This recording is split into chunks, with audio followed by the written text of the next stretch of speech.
Então vamos fazer uma prática de chegada, de check-in, só para a gente se organizar, né? Mais inteiramente. Então,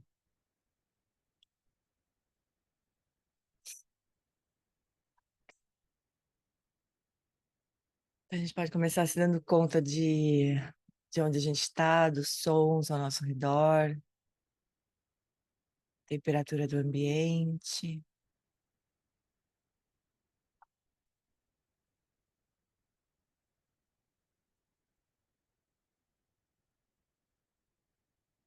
E aos poucos trazendo a consciência para o corpo, sentindo os apoios do corpo na cadeira, no chão, apoio da coluna.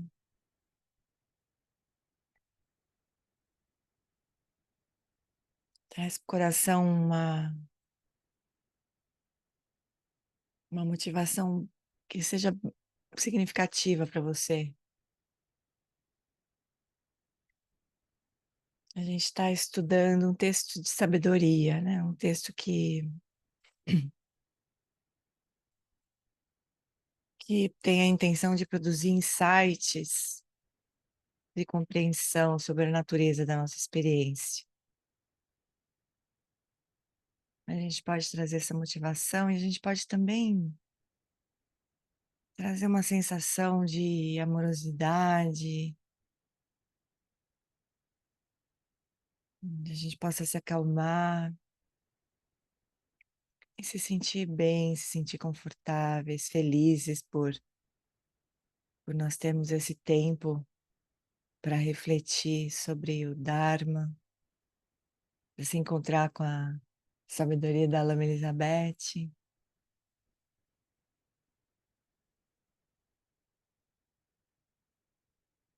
Isso é uma grande bênção.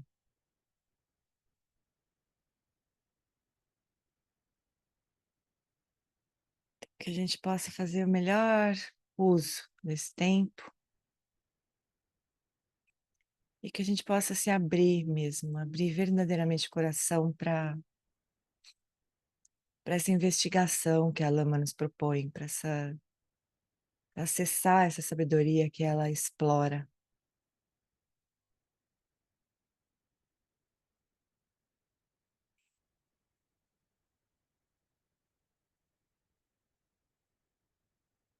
Então, a gente pode abrir os olhinhos, se preparar para não encerrar a prática. Continuar, né? Só abrir mais espaço. Sim. Eu estava refletindo esses dias, né, sobre o título do livro da Lama, né? Poder de uma pergunta aberta. E, e eu lembro que quando eu li a primeira vez o livro, achei tão interessante esse caminho que ela propõe, né? Porque que significa uma pergunta aberta, né? Não sei se vocês refletiram sobre isso, mas para mim o sentido que tem esse termo é uma pergunta que não se fecha em uma resposta, né? Que continua aberta. A gente continua respondendo, né? Mas sem chegar numa coisa definitiva, né? O propósito das perguntas, em geral das práticas de Vipassana, né? Não só do título do livro, da Lama, do jeito que ela ensina, mas proposta das questões que a gente se coloca nas meditações analíticas, elas não têm uma resposta definitiva. Não é esse o propósito dessas perguntas, né? O propósito dessas perguntas é nos colocar nessa posição de mente aberta, investigativa, né? Não assim, não tem resposta, então a gente fica perdido. Assim. Não é isso, né? Mas as respostas são produzindo insights mesmo, né? Compreensões que não são lineares, que se a gente tiver que explicar de onde que a gente tirou essa ideia, a gente não consegue, porque não são percepções que são lineares, causais, né? Ah, eu pensei isso, daí cheguei nessa conclusão, daí concluí tal coisa, dará, agora eu acho isso, né? Não é assim que a coisa funciona, né? São percepções que vão sendo provocadas pelas perguntas, né? Então vamos ver, não sei se vocês concordam, se vocês já têm uma visão sobre isso, sim. É difícil para quem ainda não leu, né, o livro, estou me adiantando aqui, mas só para a gente ir pensando nisso também, né? Então vou compartilhar aqui a tela, tá? Para a gente começar. Pois é, olha só a pergunta que ela... Oi, oi, Cá, fala, querida. Não, eu fiquei pensando também quando você falou, né, assim, né, o poder de uma pergunta aberta em relação também àquelas perguntas que não querem se calar. Aham. São aquelas perguntas, não é qualquer pergunta aberta, né, mas Não. a gente encontra as perguntas fundamentais que não querem se calar e que a gente Uhum, consiga colocar elas, né, no espaço, enfim, né, e que elas uhum, fiquem abertas, né, que a gente uhum, a gente as receba. uhum. Também não é qualquer É. pergunta, né? Não, não é qualquer Tem pergunta. a pergunta, né? Tem as perguntas e aí eu fiquei pensando nisso, assim, você fez alguma coisa. A pergunta também que não quer se calar, né? A É, pergunta que tá pulsando ali, é. enfim. Deu essa imagem Que a também. gente não consegue responder, né? Por É. isso ela continua aberta, né? Exatamente. É, não é qualquer pergunta, com certeza, né? E às vezes a pergunta nem tem essa pretensão, necessariamente, mas aí a gente recebe, tipo, outro dia, já há algum tempo, eu estava assistindo o ensinamento do Geshe Pende, né? Que dá ensinamento pra gente na Tibet House. Aí ele falou o seguinte: o que que você está fazendo hoje, né? Em benefício das suas próximas vidas? Aquilo caiu igual uma bomba na minha cabeça, sabe? Assim, pá, o que que eu tô fazendo, né? Que eu, assim, que não vai me ter um efeito só nesta vida, né? Mas nas próximas. Aquilo também caiu igual uma bomba. Não é exatamente essas perguntas de Vipassana, mas são essas coisas, né? Que ficam ali, né? O tempo todo te cutucando ali. E aí, o que você tá fazendo? E aí? E aí, né? É um pouco isso mesmo. Mas olha só a pergunta que ela vai começar esse capítulo um. Um koan pessoal. Koan são essas perguntas do... Koan é ainda um pouco mais complicado, porque o koan, nem que você queira, você não consegue responder, né? Aquelas coisas, aquelas perguntas sem pé nem cabeça, aparentemente, que estão ali só para te incomodar mesmo, só para te tirar do eixo, assim, né? Te desorientar para ver se alguma coisa nova surge ali, né? Os koans do Zen, né? Eu tenho pouca experiência, mas o que eu entendo disso é isso, né? Mas olha só, essas perguntinhas básicas que ela coloca aqui. Eu tenho um koan pessoal. Vamos ver o que ela explica como sendo koan. Af. Na tradução do budismo Zen, um koan é uma história, uma afirmação, uma questão, um diálogo paradoxais, que são inacessíveis ao pensamento convencional. A gente não consegue direito responder, né? O praticante utiliza o koan como um ponto de partida para a investigação meditativa. Focando em uma única questão, ele busca um modo de ser que transcenda respostas ou soluções ordinárias, comuns, né? Essa transcendência é semelhante à mente de uma pergunta aberta. Uma mente que se envolve com a pergunta, né, com a resposta, mas que não busca segurança ou conclusões, né? Não busca uma resposta definitiva. Na maioria das vezes, porque nem tem, na verdade, né? Deixa eu ver o chat aqui. Bom dia, Bia. Então, olha só. Como viver uma vida a qual não podemos nos agarrar? Como viver com o fato de que no momento em que nascemos, já estamos mais perto da morte? De que quando nos apaixonamos, a tristeza já está garantida? Como ficar em paz com o fato de que o ganho sempre termina em perda e o encontro em separação? Como viver, né, com a verdade da impermanência aqui, né, na nossa jugular, né? Como é que a gente faz? Para, apesar de saber, de compreender que isso realmente é assim, como é que a gente vive, né?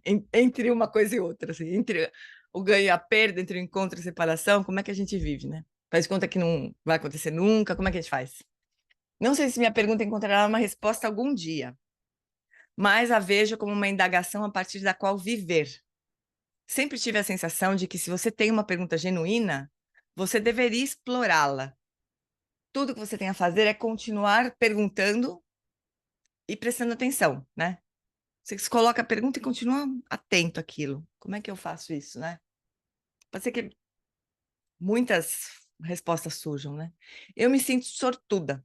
Tenho um exemplo e guia incrível, alguém que me dá apoio na investigação do meu Koan, o Buda. Ninguém mais, ninguém menos. O questionamento do Buda era igual ao meu. Ele queria encontrar um caminho além do sofrimento humano básico, o sofrimento do nascimento, do envelhecimento, doença e morte. Não é surpresa alguma que muitos de nós tenhamos a mesma pergunta do Buda. É o dilema humano, basicamente, né? Não é o dilema humano, não é a angústia nossa. E, no fundo, embora a gente não queira pensar nisso e a gente queira fazer de conta que nunca vai acontecer, né? A vida nem deixa a gente esquecer por muito tempo, não é? Alguém morre, a gente tem ainda que não seja com a gente tem uma notícia de que alguém, sei lá, perdeu não sei o quê. Quer dizer, aquilo está sempre se apresentando de um jeito ou de outro, a gente não tem como esquecer, né? Ainda que a gente queira deixar para lá, né? Então a gente vive um pouco nessa situação, assim. Então, se a pergunta do Buda não tivesse nada a ver com o dilema humano, seus ensinamentos não seriam de muita utilidade para nós, mas o Buda foi conduzido por sua pergunta. Veio à tona na pandemia. A Bia falou, né? Essa angústia veio à tona na pandemia. Vocês sabem que eu dou aula de equilíbrio emocional em muitas situações diferentes, né? Na formação, Rita Lee, e no Senac também, né? Para muitas turmas, muitas turmas diferentes, assim. E é incrível como as pessoas todas se referem à pandemia ainda, né? Tipo, a pandemia foi tal coisa. Depois da pandemia, teve um período antes da pandemia, um período depois da pandemia, né? Mas é impressionante quando a gente discute qualquer coisa, como a pandemia foi um marco, assim, porque ela, no fundo, ela não trouxe nada de muito novo, né? Ela só parece que concentrou, né? Todas as angústias, não foi? Para mim foi um pouco assim, foi muito intenso, muito. É como se o Sansara, de repente, ele tivesse mesmo se concentrado, né? Tivesse ficado mais óbvio, né? É, mas eu acho legal também quando acontecem essas coisas, porque aí a gente não se engana, não consegue se enganar por muito tempo, né? Mas a pandemia passa, tá passando, né? Passou, a pior fase passou. A gente rapidamente dá um jeito de, né, voltar ao normal, assim, né? A Ju falou, eventos grandes marcam na Polônia, discutem e vivem a guerra ainda, verdade. Faz muito tempo já, mas eu conheci um curso que eu fiz na Europa com muitos europeus, um polonês que me disse, faz uns 20 anos, eu não sei como é agora, mas ele me disse que até hoje na Polônia não tinha escola de alemão. Ninguém estudava alemão. Eu não sei se isso já passou, já mudou, não sei, né? Mas é isso mesmo, parece que naquela época parecia que era muito, já tinha passado bastante tempo, né? Mas foi tão dramático, né? E a pandemia também, para algumas pessoas mais do que para outras, mas foi uma coisa tão dramática que acho que a gente vai continuar com esse marco, assim, né? É, mas é uma forma de o Sansara se apresentar, na verdade, né? Não tem nada de novo ali. Muitas pessoas morreram, muitas pessoas adoeceram, muitas pessoas fizeram uma imensidão de sacanagens, de besteiras e de estupidez e de ignorância, mas alguma coisa tem de novo aí? Nada, né? Só que é um pouco mais. Parece quando a gente coloca uma lente de contato na luz, né? Que concentra, assim. Mas foi isso. Nada de muito novo sob o sol, né? Mas de uma forma bem mais impossível de não ver, né? De não olhar. Então, mas essa pergunta que o Buda se fez, né? Como é que foi que moveu o Buda a sair do castelo, largar aquela vida boa que ele tinha, porque ele sabia que aquilo era castelo de areia, né? Era sonho. Como é que se vai além disso, né? Foi isso que guiou o Buda. E só os ensinamentos do Buda são tão importantes, são preciosos até hoje, porque é isso, porque eles partiram de um desejo de responder a uma angústia muito profunda e muito pervasiva, né? Mas o Buda foi conduzido por sua pergunta e ela foi seu guia em uma extraordinária descoberta que se comunica diretamente com a nossa experiência. Infelizmente, não podemos sequestrar sua descoberta. Nada substitui a experiência direta. Quer dizer, o Buda, apesar de ele ter feito esse caminho, né, e ter obtido a realização dessas perguntas aí, a gente não consegue tomar isso dele, né? Falar, beleza, o Buda já fez esse caminho, agora então eu já sei. Não, a gente vai ter que fazer o mesmo caminho. Isso é louco também, não é, pessoal? Porque não é um conhecimento qualquer. Conhecimentos comuns a gente lê num livro, aprende e tá tudo certo, né? Agora, esse tipo de conhecimento não funciona assim. É como se a gente tentar dar uns gatos e fizer de conta que já entendeu, sem entender verdadeiramente, sem ter uma realização. Essas palavras realização é difícil, né? Porque vai cair um treco aqui, eu não tô achando. Essa palavra realização no português nem sei se funciona direito, mas a gente teve um momento que a gente resolveu usar assim mesmo. Porque a realização é essa compreensão definitiva, assim, né? De que a gente nunca mais esquece, nunca mais vê as coisas de outro jeito, a gente realizou aquilo, né? É uma compreensão definitiva, assim. A gente não consegue importar a realização do outro, né? A gente precisa a gente mesmo passar por aquele processo e realizar aqui. Não podia ser diferente, pessoal. Não podia ser simplesmente, beleza, ali, entendi, pronto, fim do sofrimento. Mas não é assim. Faz um curso só e já resolve. Podia ser assim, né? Podia ser um curso, beleza, uma pós-graduação qualquer da vida e pronto, né? Mas não é. Isso pra gente é uma grande pegadinha, né? Porque a gente tem lê vários livros, a gente gostaria que fosse assim, e a gente faz as coisas muito assim, né? Mas nesta questão, não resolve, a gente não consegue entender isso, né? E daí a gente tem uma tentativa, e acho que também faz parte, né? Mas os praticantes, eles têm, muitas vezes, eles estudam, e acham que é isso, né? Que é estudar, que é ter conhecimento intelectual das coisas, e não é, né? Não é suficiente. Mas faz parte, né? Não é que, não faz parte, não vou estudar nada, eu vou, sei lá o quê. O Reynolds falou, fico pensando na importância da prática e da autoobservação para entender o ensinamento. Exatamente. Não adianta a gente só ler, né? E não trazer para dentro, não trazer para a nossa experiência. A realização não vem desse jeito, né? Mesmo os grandes geshes, né? O Lama Nola sempre explica isso, que tem dois caminhos, né? Você pode partir da prática contemplativa e chegar na compreensão dos ensinamentos, entre aspas, teóricos, né? Ou ao contrário, os geshes, os grandes estudiosos, eruditos, eles podem fazer esse caminho ao contrário. Eles estudam tão profundamente as escrituras todas e aplicam, né? É que tem algum momento que eles precisam aplicar aquilo. Senão eles se transformam em pessoas que são muito eruditas e só, né? Mas a erudição, né, dos ensinamentos budistas também ajuda muito, né? Desde que tem esse casamento. Mas o Lama Wallace também diz que tem uma forma de você estudar um pouquinho e praticar muito mais, assim, né? Muito mais profundamente, sendo guiado por um professor. E aí a realização acontece igual, né? Mas cada um tem um caminho. Agora, a gente tem que ter, a gente ocidentais, né? A gente se satisfaz muito com as compreensões intelectuais, né? E daí a gente pode achar que, entendi, né? Essa pior experiência, achar que entendeu. Entendi. Pra Paramita, entendi. Ferrou, né? Oi, Mazi. Fala, querida. Não, só fazer um relato da semana passada, até usei meus colegas aqui de grupo de apoio, porque eu estava fazendo parte de um núcleo que supostamente quer atuar dentro das escolas, assim. E nesse grupo tem uma educadora que tem 50 anos de pedagogia nas costas.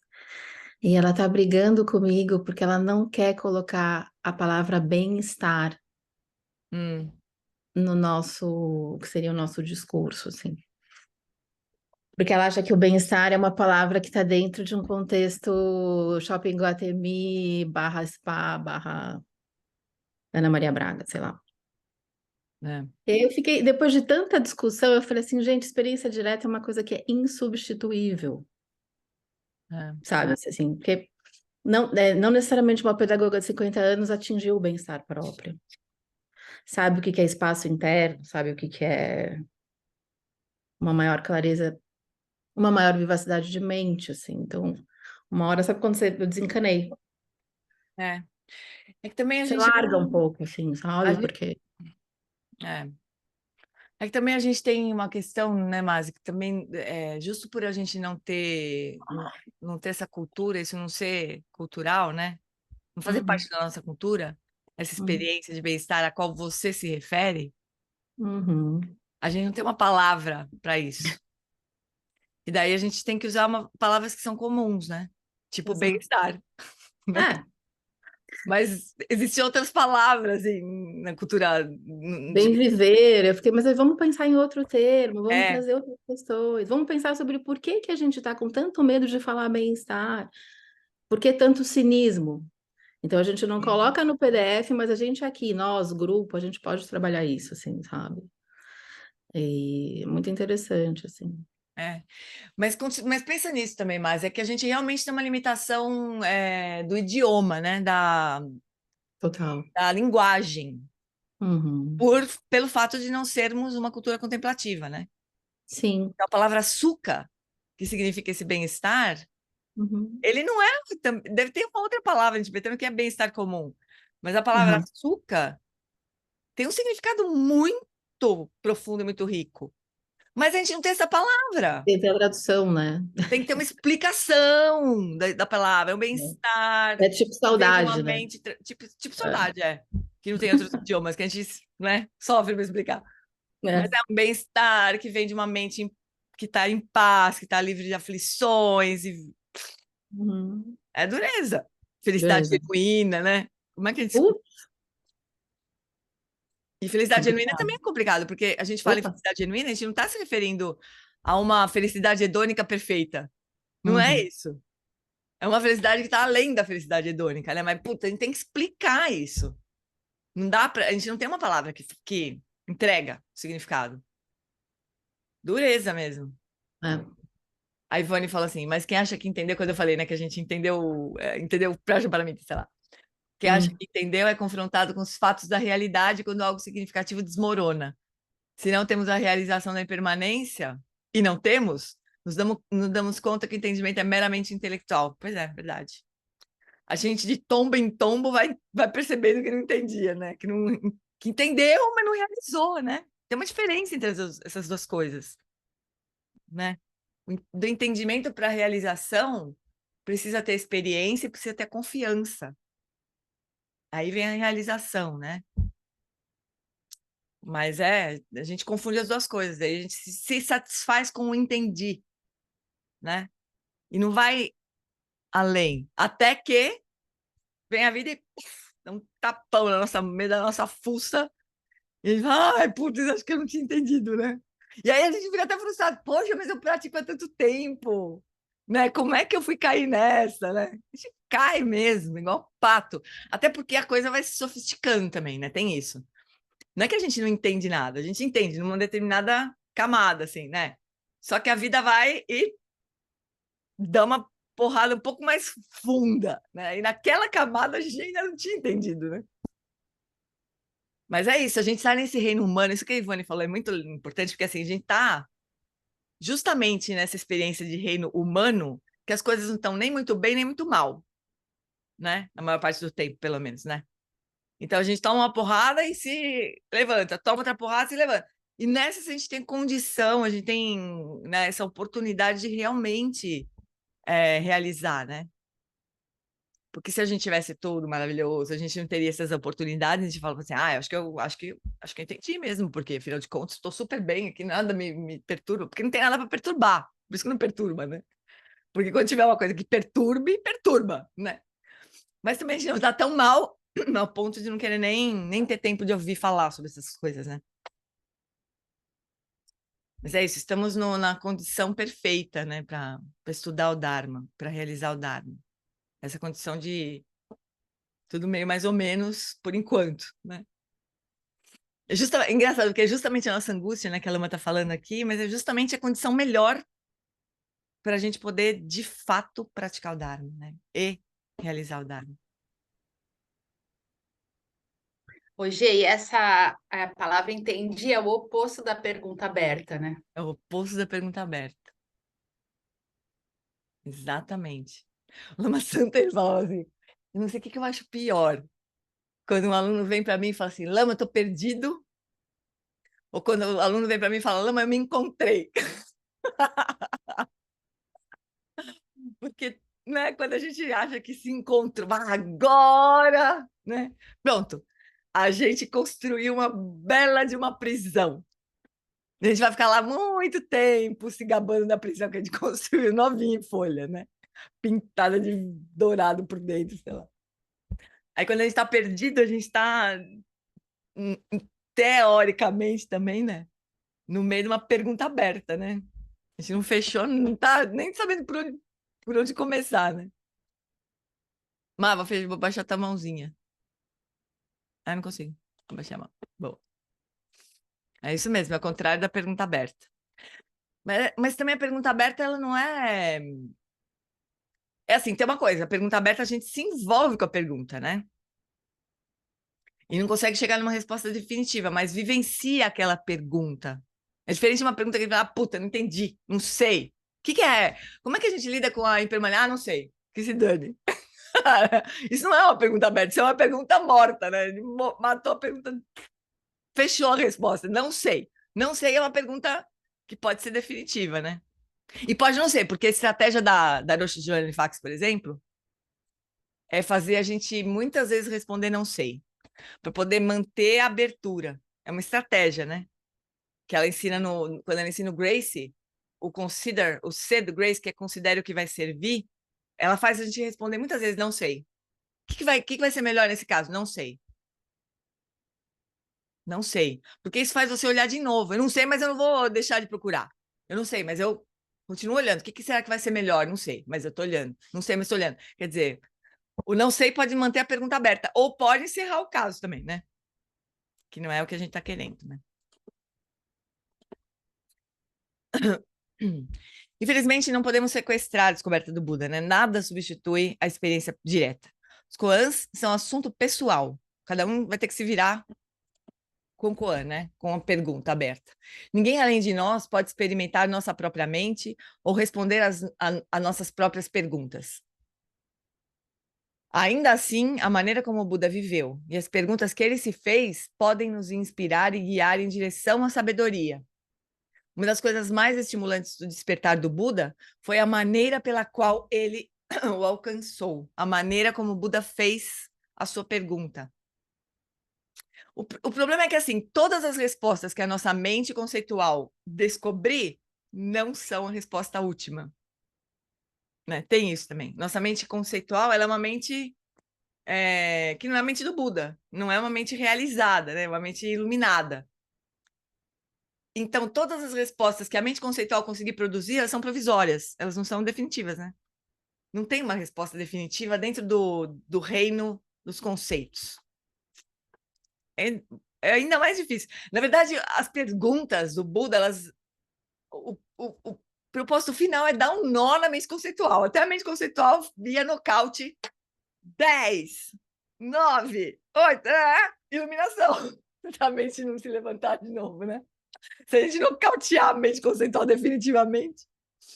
A natureza não confiável das coisas. Então, a história da busca do Buda pela verdade foi marcada por duas fases em sua juventude. O desencantamento com a existência ordinária, mundana, e seu encontro com o ascetismo.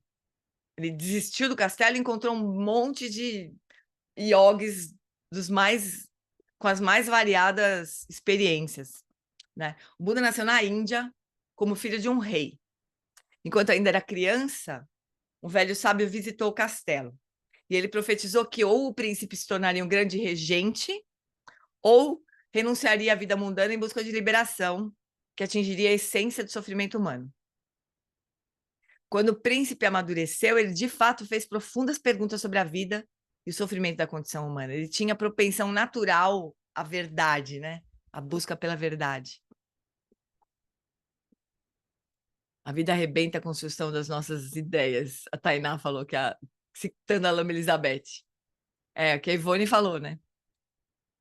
Isso é bom, gente. A gente não devia ficar triste com isso. Isso é bom. Porque, só voltando rapidinho para essa questão. Porque o Lama Santa ele fala, né, que tudo que desmorona é porque não era último, né? Não era definitivo. Então, que desmorone. Que tudo que é engano desmorone mesmo, não é? Essa coragem do Bodhisattva, essa coragem do praticante que a gente precisa cultivar. Eu tô falando, pessoal, de novo, vou fazer um disclaimer aqui, vou fazer uma confissão. Às vezes eu falo de uma forma tão animada que parece que eu sei do que eu tô falando. Eu não sei, eu só tô me inspirando, né? no que os lamas falam, né? Então, a gente, quando alguma ilusão nossa, né, desmorona, a gente devia se alegrar, porque, por fim, tô livre dessa prisão. Outras virão, mas essa já era, né? Então, essa coragem é a coragem do Bodhisattva, né? Do praticante, que quer a verdade, não quer uma ilusão mais confortável, mais legal, mais aparentemente mais definitiva, né? Então, ainda bem que a vida arrebenta a construção das nossas ideias, porque elas são ilusórias.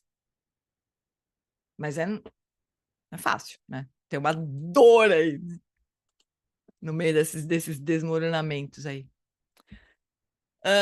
Preocupado com o fato de que poderia perder o filho por uma vida de busca espiritual, o rei tentou distrair o garoto de seus questionamentos, direcionando sua atenção para a política do palácio. O rei tentou fazer de tudo para enganar o Buda, né? O Siddhartha, na época, o príncipe, né? Para não deixar o príncipe pensar nessas questões mais espirituais, mais profundas, né? Ele tentou seduzi-lo com lindas mulheres, comida, diversões, mas nada abrandava a mente do príncipe. Ele sabia que poder político e riqueza não protegeriam da incerteza, envelhecimento, doença e morte. Sentiu a vulnerabilidade da sua própria humanidade. Oi, gente, quem que abriu o microfone aí? Pode abrir e falar. A Ju falou que é importante você falar isso, para a gente lembrar de lidar melhor com os desmoronamentos e dores. Se a gente lembrar disso, a gente vê os desmoronamentos, né? Como você disse essa palavra, né? Como bênçãos dos lamas, né? É o lama puxando meu tapete para eu não me enganar mais, né? Para não perder mais tempo com os enganos. A permanência é a nossa melhor guia, pois é. Se a gente tomar refúgio na impermanência, né? Mas nota isso, gente, como a gente toma refúgio na permanência a maior parte do tempo. A gente reza para aquilo não mudar, a gente reza ou reza para que as desgraças acabem, né? Tipo, uma pessoa está super doente, a gente fala, não, vai ficar tudo bem. A gente não tem essa frase, vai ficar tudo bem. Poderia ser maravilhosa essa frase, poderia ser uma frase de sabedoria mesmo, vai ficar tudo bem, porque você vai perceber que isso é uma ilusão, mas não é normalmente assim. A gente fala, vai ficar tudo bem, esperando que o samsara se reorganize, né? De uma forma que fique um pouquinho mais fácil de lidar, né? E um pouco a gente precisa ir com calma também, né? Porque não é muito fácil de lidar com a vida quando ela desmorona, se a gente não tiver alguma estabilidade em outro lugar. Então, se a nossa estabilidade depende do chão dessa ilusão, 100%, a gente sempre depende um pouco. A gente sempre aposta um pouco de ficha no samsara, né? Obviamente, senão a gente não estava aqui. Se a gente não apostasse um pouco das nossas fichas no samsara, a gente não estava aqui no samsara, né? A gente aposta. Mas se a gente aposta todas as fichas no samsara, quando ele treme, a gente não tem onde se segurar. Então, é sempre bom a gente aproveitar os momentos, tipo agora, que a gente está tudo mais ou menos bem, para tomar refúgio, como disse o Rei Nilson, né? Tomar refúgio no Buda, no Dharma, na Sangha, que não dependem do chão da ilusão, assim. Não dependem do samsara. Mas se a gente não começa a botar o pezinho lá no refúgio, não começa a ter um pouco de renúncia, o caminho do budista começa por aí, renúncia, que é o que a Lama falou. Primeiro o Buda se desencantou. Falou, meu, não é aqui que eu vou ter, que eu vou conseguir o que eu mais desejo. Né? Não é nessa condição que eu vou me proteger da impermanência, da morte, da velhice, da doença, não é aqui. Então, Buda já sacou isso, né? Isso é renúncia. É o primeiro passo. A gente precisa desconfiar. Fala, meu, esse samsara é paraguaio, cara. Ele entrega uma imitação porcaria da felicidade, inclusive. Né? Não é a coisa verdadeira, né? Samsara é mega paraguaio. Primeira coisa que a gente precisa se ligar, senão o que a gente vai continuar fazendo? Vai continuar tentando, cada vez que desmorona, a gente, né, vai lá fazer o nosso melhor para construir tudo outra vez, de preferência do jeitinho que era, né? Então, primeiro ponto, a gente vê que isso não vai funcionar para sempre. É meio enxugar gelo, é puxar água do mar com rodo, né? Você já se imagina, a pessoa tentando secar a praia com rodo, assim, o mar vem, a pessoa puxa água no mar, assim, com rodo, é maravilhosa essa figurinha, assim. Então, o primeiro ponto é a renúncia, mas a gente depois precisa dar um outro passo, porque só a renúncia pode nos levar ao desespero, né? Se a única coisa que a gente conhece é o chão do samsara, é onde a gente está pisando e quer continuar pisando, a gente, a hora que esse chão falta, a gente se desespera. Mas, se a gente começa a fazer o que a gente está fazendo, pessoal, não é outra coisa, né? Fazer o que a gente está fazendo, olhar para essa sabedoria, buscar essas fontes de sabedoria dos lamas, dos mestres, do Buda e tal, a gente vai construindo uma confiança, né? Numa outra forma de ter estabilidade, que não depende do chão das nossas ilusões, né? Então, esse caminho é necessário. Enquanto a gente não faz isso, é até bom que a gente tenha uma certa estabilidade no samsara, na verdade. A gente precisa de uma certa estabilidade existencial, como diz o Alan Wallace, para poder avançar mais tranquilamente na direção da sabedoria, né? Porque é duro a gente perder o chão quando a gente não tem outra opção ainda, né? Não gerou confiança em outra opção. Como é que a gente faz? É o que acontece com as pessoas deprimem, as pessoas se desesperam, né? Então, uma canoa furada. A gente tá numa canoa furada. Mas enquanto a gente não souber nadar, melhor a gente ficar na canoa furada tentando tirar água, né? Mas não por muito tempo, né? Só para a gente poder minimamente avançar. Essa canoa furada remando contra a maré. Não acredito mais dureza. nada, mas não duvido da fé. Não duvidar da fé já é uma boa Da coisa. Rita Lee. Pirâmide de Maslow, exatamente. Só que, gente, o problema é a gente se acomodar demais, sabe? É claro que, como disse a Ivone, uma hora a vida vai lá e vai dar uns tapão na nossa cara e acabou, né? Mas o fato é que quando a coisa tá bem, a gente se acomoda um pouco ali. A gente toma refúgio na permanência. A gente acha mesmo que não seja claramente, que a gente não declare isso, porque a gente tem um pouco de vergonha de declarar, especialmente os praticantes, né? Mas o fato é que a gente toma refúgio na permanência daquilo. A gente quer que aquilo não acabe nunca, né? Que a gente reza para aquilo não... Isso é o que atrapalha o nosso caminho, né? Essa canoa furada remando contra a maré, não acredito, não acredito em nada, mas não duvido da fé. Não é mais não duvido da fé, não é até duvido da fé? A letra? Não Até do acredito em até. nada, não. Até duvido da fé, não A é? pergunta dela era sempre aberta. Até duvido da fé. Até duvido da fé. Grande Rita Lee, sabe, Rita Lee? Ela tem uma música que eu gosto muito, que é Coisas da Vida. Não sei se vocês conhecem, não é uma música muito conhecida, mas ela fala: quando a lua apareceu, ninguém sonhava mais do que eu, já era tarde, não sei o que, ela é uma criança distraída. Quando eu envelhecer, ninguém precisa mais me dizer como é estranho ser humano nessas horas de partida. Eu acho tão linda essa música. Eu não tô conseguindo lembrar direitinho, mas se vocês procurarem, vocês vão ver. Coisas da Vida. É a música preferida dela, qual que é? Do Tati, que você tá falando. Da Canoa Furada. Coisas da Vida, a música preferida dela? Ai, me emocionei agora, porque a minha também. É a minha música preferida dela. É linda. Essa frase, como é estranho ser humano nessas horas de partida. É muito estranho, realmente, né? Olha lá. São coisas da vida. Carolzinha. É isso mesmo, ó. Depois que eu envelhecer, ninguém precisa mais me dizer como é estranho ser humano nessas horas de partida. É depois que envelhecer, né? Porque depois que a gente passa tantas vezes por isso, a gente já sabe que é estranho ser humano nessas horas de partida, né? Ai, tal e Rita Lee. Se emocionei aqui. É estranho ser humano nessas horas de partida. Daí a gente procura voltar para a canoa furada, né? A gente acha demais ficar ali exposta ao mar aberto, né? A gente rapidinho procura uma canoa, nem que ela seja furada, né? Mas, pessoal, felizmente ela é furada, porque não é nosso destino como... Não é o que o nosso coração deseja, ficar nessa canoa furada, né? Nosso coração deseja mesmo é o mar, né? Então, que bom que as canoas todas são furadas, mas é melhor que a gente faça esse processo um pouco mais de coração aberto, né? Do que na porrada, né? Na porrada a gente pode acontecer de a gente não dar conta, isso é muito triste. Tem uma prática super bonita do Shagdu Rinpoche, que ele fala sobre o sofrimento, né? Que é assim, como se ele rezasse para que quando o sofrimento chegar, que ele não gere mais sofrimento.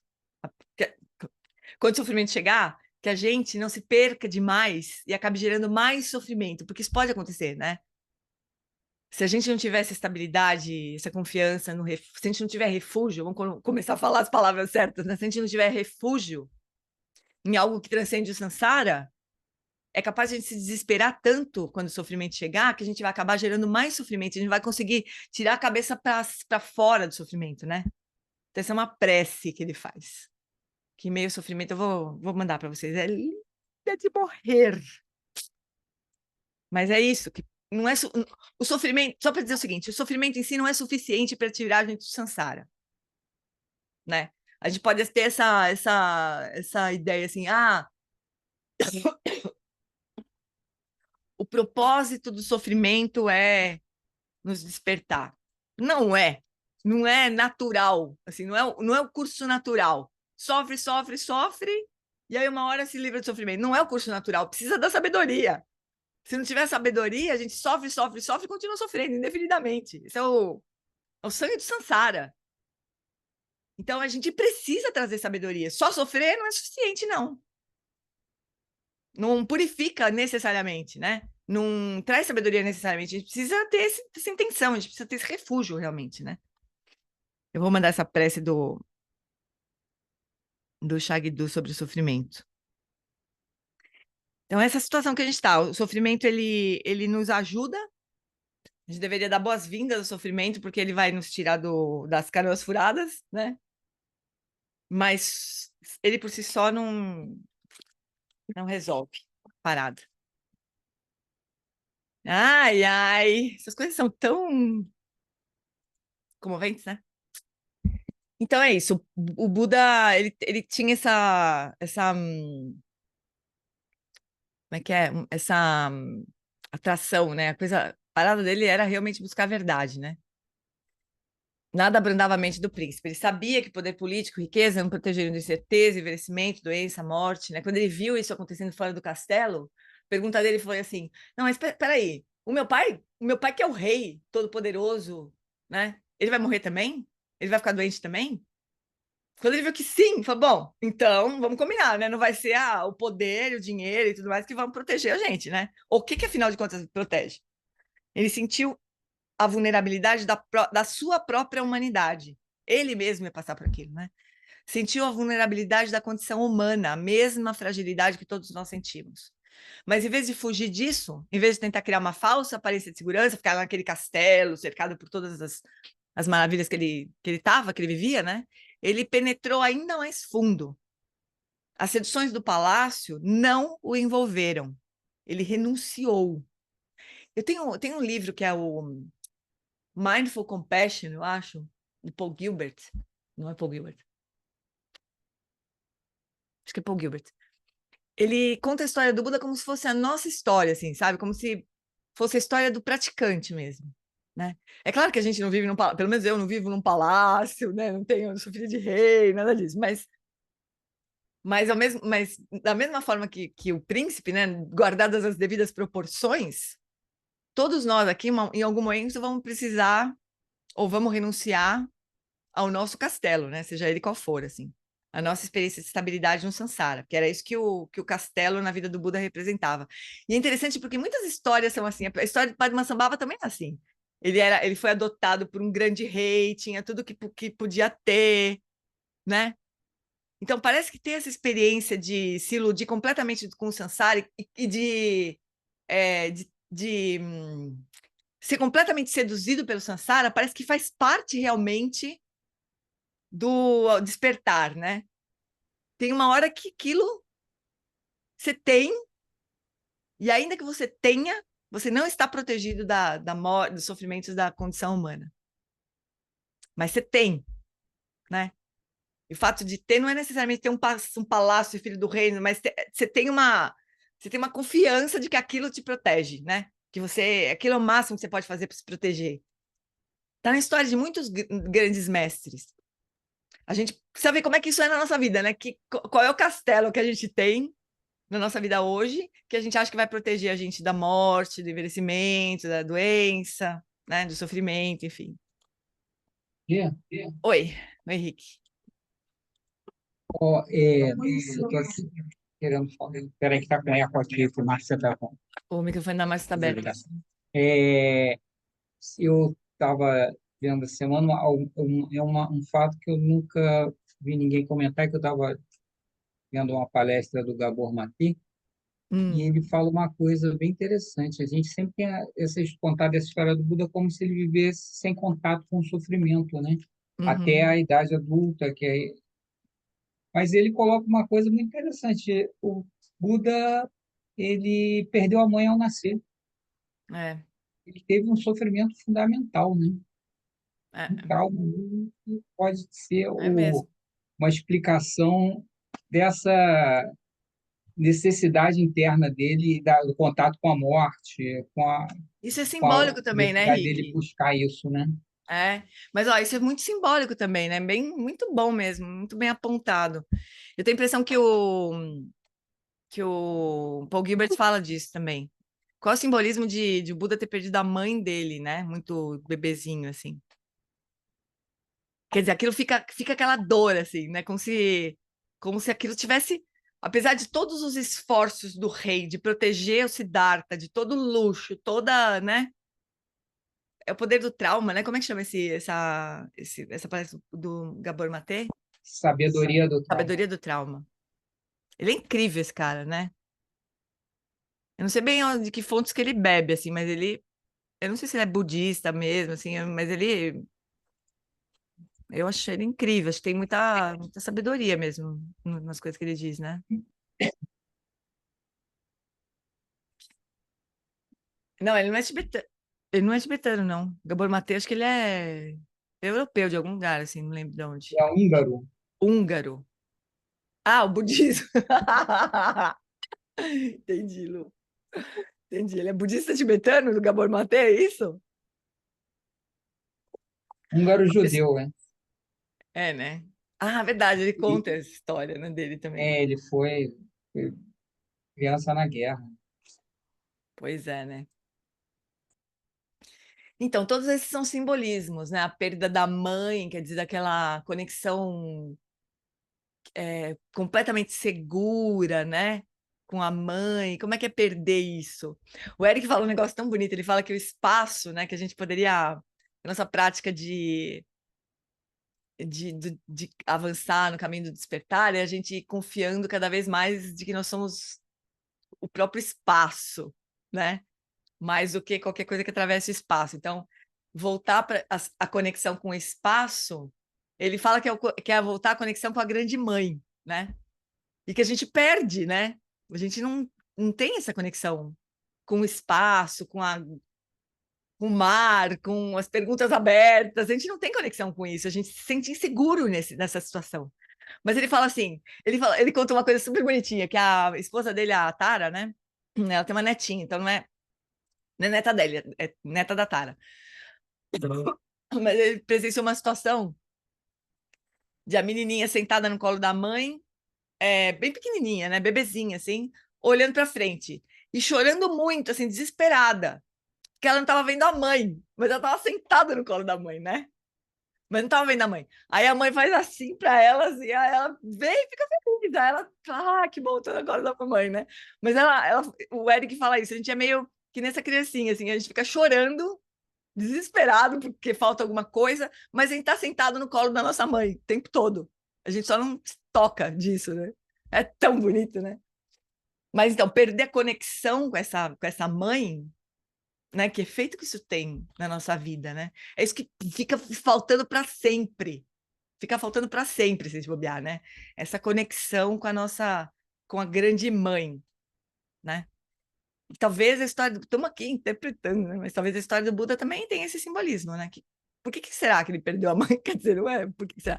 Mas no fim, que ele faz? Ele vai para o céu, lá, para a terra pura, não, para o reino dos deuses onde a mãe dele estava e leva a mulher à iluminação, né? Não tem isso também. A mãe dele acabando de se Mahaprajasrati. É bonita essa história também da mãe dele. Então, em vez de fugir disso, em vez de tentar criar uma falsa aparência de segurança, ele penetrou ainda mais fundo. As sedições do palácio não o envolveram, ele tinha um espírito desbravador. Era implacável em sua busca de uma verdade que desvendaria os mistérios do sofrimento humano e proveria um caminho de liberação para todos os seres vivos. E então partiu. O Buda partiu porque viu a natureza não confiável das coisas. Apesar de talvez não termos consciência disso, nós sustentamos vários pressupostos sobre a natureza das coisas. Coisas aqui se refere a todos os elementos que constituem a nossa experiência. O mundo físico, as sensações emocionais, o mundo físico ou tangível, as sensações emocionais ou físicas, a informação que recebemos por meio dos nossos sentidos, os nossos pensamentos e a nossa consciência. É incrível porque ela fala de ensinamentos muito clássicos budistas sem usar uma palavra budista. Então, o mundo físico ou tangível é o corpo. São os quatro elementos da nossa experiência que a gente aplica a atenção plena no Vipassana. O primeiro é o corpo, depois os sentimentos, depois a mente e depois os fenômenos, né? A própria consciência. Ela está falando disso aqui, né? Sem falar nenhuma palavra budista. Um desses pressupostos é o de que as coisas possuem qualidades inatas que podem nos fazer felizes e nos proteger da incerteza, da solidão e do medo. Como se alguma coisa externa, alguma coisa tivesse esse poder, né, de nos proteger da nossa própria vulnerabilidade humana, né? Se, enfim, tivéssemos mais poder, influência, seríamos felizes. Se estivéssemos em um relacionamento, não nos sentiríamos tão sozinhos. Se tivéssemos mais dinheiro e beleza, não nos sentiríamos tão inseguros. Individualmente, cada um de nós tende a buscar um estado confortável de auto-engano. A gente busca as aparências do samsara, né? Para se enganar, assim, para falar, acho que aqui, né? Isso é muito comovente, né? A nossa tragédia mesmo, né? A sociedade nos oferece a promessa da segurança. Você precisa disso, você precisa daquilo. Ei, olha para cá. Isso fará você maior, isso fará você menor, isso fará você mais jovem, mais viril. Ouvimos a voz de nossa mãe, a voz do nosso pai, as vozes em nossa comunidade, na rádio, no jornal, na embalagem do nosso cereal matinal. E respondemos, mas o mundo das coisas não é confiável. Eles são paraguaios, pessoal. Eles não entregam o que eles prometem, né? A ideia de que esse mundo pode nos proporcionar felicidade duradoura é uma pequena mentira não dita. Uma pequena mentira, um detalhe básico. Só que por conta desse detalhe básico, a gente pode perder toda a nossa vida, né? Todo o nosso tempo. Com a qual todos nós concordamos, ainda que a experiência nos prove o contrário. É impressionante, realmente, né? É uma ignorância que não é... Ela é... A nossa ignorância nesse sentido, né? De não enxergar a natureza das coisas, ela é resiliente. Porque a gente toma porrada, a gente vê que não é assim. e dá um jeito de ver que, de voltar a acreditar naquilo. Impressionante mesmo, né? Como a gente resiste a abrir mão dessas crenças, né? Resistência, exatamente. Ouvi essa semana que quando o Siddhartha saiu do palácio, ele tinha um filho de 2 anos, é. É verídico, é verdade, Laila. Ele tinha, chamava Raula. E ele largou o filho lá. Muita gente fala, pô, mas o Buda, hein, vamos combinar, largou a mulher, largou o filho, como assim, né? Só que ele largou, foi praticar, voltou para o palácio e levou os 2 à iluminação. O filho e a mulher. Então, o que vocês acham, né? Uma boa troca? Deixa o moleque lá no castelo, lá, curtindo a vida no Sansara, que ele curtiria de qualquer jeito. E daí, quando o Buda voltou, ele levou os 2 a mulher, o filho, a madrasta, toda a galera que estava em volta dele, todo mundo iluminou, assim. Então, Buda fez uma boa troca. Amores, são quase 10 horas já. Eu não se liguei aqui, deixa eu ver aqui. A gente vai, semana que vem a gente começa a falar a gente começa aqui, tá? No trecho que ela vai falar do Shantideva. Então, ó, pera só um pouquinho, vou terminar aqui. Mas o mundo das coisas não é confiável, né? Acho que a gente terminou. A ideia de que esse mundo pode nos proporcionar felicidade duradoura é uma pequena mentira não dita com a qual todos nós concordamos, ainda que a experiência nos prove o contrário. A gente terminou. A gente fica por aqui. A Fabi está falando que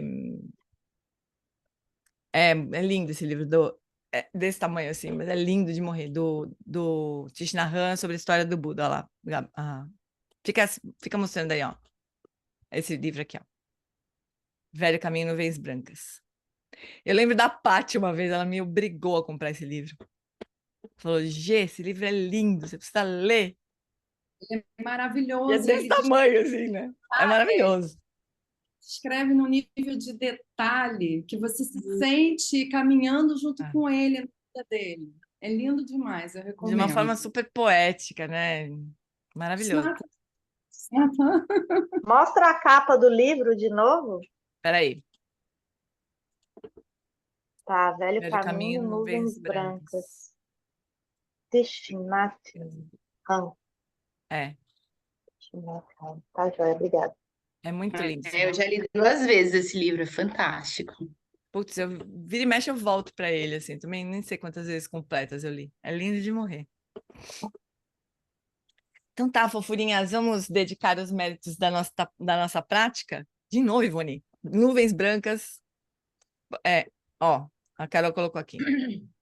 Velho Caminho, Nuvens Brancas, ó. Deixa eu copiar vou postar lá no WhatsApp.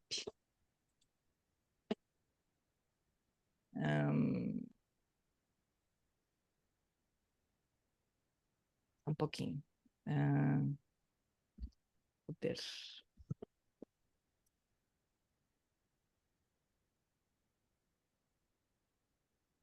Velho Caminho, Nuvens Brancas. Tá, meus bens. Vamos então dedicar os méritos da nossa prática.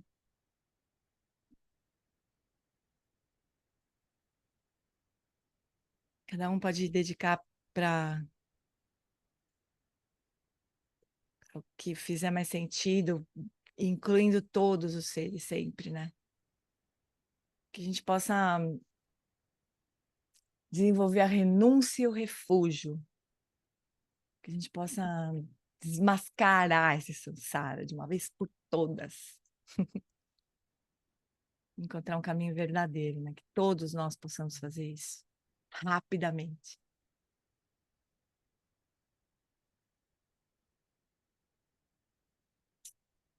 Então, meus bens, boa semana para vocês. Até a semana que vem. Beijo, beijo, beijo. Beijocas. Beijo. Obrigada, Gi. Obrigada. Obrigada. Obrigada. Boa semana. Boa semana.